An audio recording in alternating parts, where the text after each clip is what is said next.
I'm Gina Clayton-Tarvin. I'm the president of the Ocean View School District Board of Trustees. Our Parkview School, that was opened in 1969 and educated kids until 1989.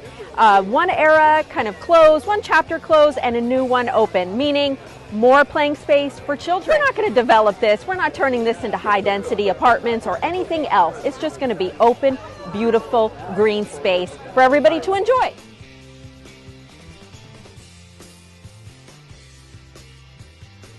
You know, we're really pleased to be here to mark the end of one era and the beginning of another.